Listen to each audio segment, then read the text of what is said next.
Je vous le disais dans les titres suite F1 de notre série sur l'habitat, toutes les conditions sont réunies pour livrer une bonne partie des 40 000 logements sociaux de Diamniadio.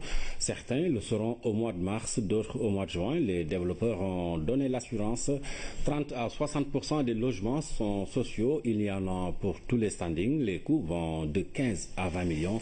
D'un standing à l'autre, c'est un reportage de Nafissatou Diouf. Le chantier du pôle urbain de Diamniadio a plus que pris forme. Nous sommes dans l'une des villas que propose l'un des 5 développeurs du programme. Actuellement, nous sommes sur un nouveau planning. Donc vraiment les travaux sont avancés et puis nous comptons livrer au mois de juin quelques logements. À côté de l'habitat dit de haut standing, le programme consacre 30% à l'habitat de type social. Le pôle urbain de Diamniadio est une réponse à la problématique de logements sociaux qui tient à cœur les pouvoirs publics. Les 5 développeurs du pôle urbain en sont conscients. Certains ont choisi de mettre 60% de leurs logements à la disposition des bourses moyennes. Pour les logements sociaux, donc comme l'État l'a dit, 60% de nos logements sont des logements sociaux. Donc vraiment des appartements F3, des chambres salons et puis il y en a d'autres appartements F4 et F5 aussi. La première phase comporte 33 immeubles.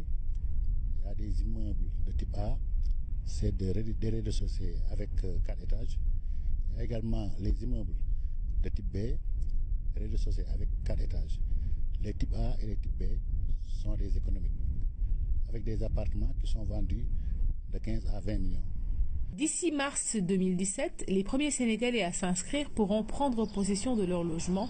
L'assurance nous a été donnée lors de notre passage. Actuellement, l'ensemble des grosses œuvres de la phase 1 est terminé. Il ne reste que la seconde œuvre. Et d'ici fin mars, Inch'Allah, on terminera tout.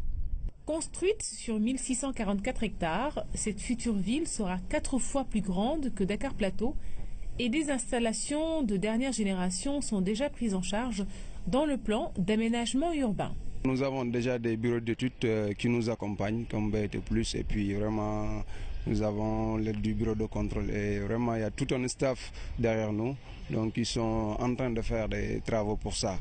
Donc dans le côté technique, je peux dire que tout est garanti. On a déjà commencé les VRD, voirie, réseau des verts. C'est pour que, si fin mars au maximum, que le projet soit exploitable, que les Sénégalais puissent l'utiliser à bon escient. La future ville de Diamniadio sera à coup sûr une grande bouffée d'oxygène dans la politique d'habitat de l'État du Sénégal. Son programme de développement s'étend sur 3 échéances. Une première phase allant de 2014 à 2019, dite phase d'émergence. Une seconde allant de 2019 à 2025, dite phase de développement. Et une 3e phase, dite de développement continu, qui va de 2025 à 2035.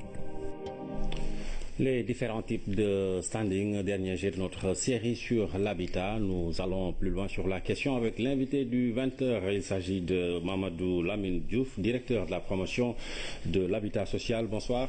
Bonsoir. Alors, Monsieur Diouf, habitat social, c'est un projet qui est cher au chef de l'État. Où est-ce que vous en êtes avec les objectifs de livraison, notamment pour 2017? Oui, tout à fait, parce que dans le cadre du plan Sénégal émergent, quand même, il y a eu un changement de paradigme. Et l'habitat, quand même, occupe maintenant, en plus du rôle social qu'il jouait, un rôle économique. C'est la raison pour laquelle il y a des réformes qui permettent vraiment d'arriver au logement social. Le logement social n'est pas, comme vous l'avez vu, un retour à la paille ou au banco brut. C'est des logements qui répondent aux normes techniques réalisées dans un environnement aménagé, mais c'est l'intervention de l'État qui en baisse le prix pour que les ménages qui ne pouvaient pas accéder à ces logements puissent y accéder. Il y a beaucoup de mesures qui ont été prises par les pouvoirs publics, dont une loi d'orientation sur l'habitat social, qui réglemente mieux la mise à disposition du foncier. Il y a des mesures fiscales. On a montré Diamniadio, mais les pouvoirs publics ont généralisé les mesures fiscales pour l'ensemble des projets d'habitat social. Et on a montré que le pôle urbain de Diamniadio, mais vous savez que le pôle urbain du Lac Rose est en préparation et pratiquement les études sont finalisées pour le pôle urbain d'Agaholpa. Mais également, il y a un ensemble de pôles urbains à l'intérieur du pays pour que ces logements sociaux soient réalisés dans un cadre correctement aménagé. Alors, on avait dit donc cette année 40 000, une bonne partie des 40 000 logements sociaux de Diamniadio, si on prend l'exemple de Diamniadio seulement, seront donc livrés. Est-ce que vous confirmez les délais de mars et de juin? Oui, pour les premiers logements à livrer à Diamniadio, ils seront livrés effectivement durant cette période. Ce qu'il faut comprendre, c'est que il y avait quand même un déficit énorme. Pratiquement, les pouvoirs publics ont pris le pari de multiplier par 3 la production de logements. Nous ne pouvions pas réaliser par année 5 000 logements. Il y a eu un petit glissement déjà. La première année, nous avons produit en 2014 5 200 logements. En 2015, nous avons produit 7 800 logements. Mais en 2016, quand on a fait l'ensemble des chantiers de production de logements, nous avons dénombré un nombre de 10 023 logements en cours de construction. Il est évident que tous ces logements ne sont pas terminés durant l'année 2016, mais cela dénote en tout cas une nette progression qui nous permettra d'arriver en moyenne à 15 000 logements par année. D'accord. On a parlé également de logements d'habitat social, de logements sociaux, et dont les prix sont compris à entre 15 et 20 millions. Alors, certains disent que c'est cher quand même, ces prix-là. Est-ce que vous envisagez à votre niveau une baisse de ces prix? Ces prix sont les prix au départ sans l'appui des pouvoirs publics. La loi d'orientation sur l'habitat social a été votée en 2016. Les mesures fiscales ont été généralisées pour l'ensemble des promoteurs immobiliers qui produisent des logements en 2016. Et aujourd'hui, les promoteurs qui réalisent des programmes de logements sociaux peuvent déposer un dossier.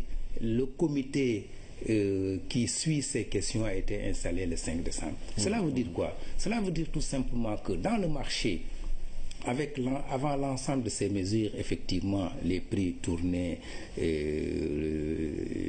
entre 15 millions et 20 millions. Mais si l'ensemble des mesures prises par les pouvoirs publics sont appliquées, nous pourrons pratiquement pour les logements de 20 millions les réduire du quart, et pour les logements de 15 millions les réduire du tiers. C'est très important, très significatif. Et donc pour le logement de 2 pièces, ils pourront être commercialisés en dessous de 10 millions. Les logements de 3 pièces qui sont commercialisés à 15 millions, si toutes les mesures qui concernent le foncier non aménagé, qui concerne l'intervention de l'État dans les réseaux hors site et primaires, qui concerne les avantages fiscaux, la TVA, l'exonération en douane pour les produits qui n'ont pas de production au niveau du Sénégal, qui sont importés et pour lesquels il n'y a pas une production au niveau du Sénégal.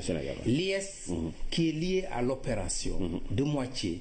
L'ensemble de ces mesures pourront permettre de réduire significativement le coût des logements. Donc ça, c'est des logements, c'est des coûts de départ. Les 20 millions, c'est un coût plafond. Mais aujourd'hui, dans le marché, on peut trouver des logements de 12 500 du TE2 à environ 15 millions pour le TE3 et à environ 20 millions pour les 4 pièces. Mais ces prix vont significativement diminuer, comme je vous l'ai indiqué tout à l'heure, quand toutes ces mesures seront appliquées. D'accord. Alors, dit-on également au Sénégal, chaque année, ce sont quelque chose comme 300 000 demandes de logements qui sont enregistrées, mais en retour, seuls 15 000 logements sont produits. Alors, qu'est-ce que vous comptez faire pour réduire ce gap? Les 300 000 logements ne constituent pas une demande annuelle. Les 300 000 logements, c'est le cumul du déficit en logement pour l'année de référence 2013. Cela veut dire que nous avons accumulé plusieurs années jusqu'à 2013 durant lesquelles le gouvernement n'avait pas mis le focus sur les logements sociaux. Pour résorber ce déficit, et également endiguer la demande supplémentaire, les pouvoirs publics ont décidé d'arriver à une production annuelle de 15 000 logements. D'accord. Mais les 300 000 logements, c'est sur l'ensemble du territoire national, c'est le cumul qui a été enregistré en 2013. Ok. D'accord. Alors une dernière question, M. Diouf, dans la série Habitat donc, que nous avons diffusée tout au long de cette semaine, il a été beaucoup question de commodité sociale dans les nouvelles destinations. Est-ce qu'il y a un plan de l'État pour éviter que ces localités ne deviennent pas des banlieues? Bon, banlieue ne veut pas dire ghetto. Si vous voulez dire ne deviennent pas des ghettos ou des zones inondables comme nous l'avons connu, oui.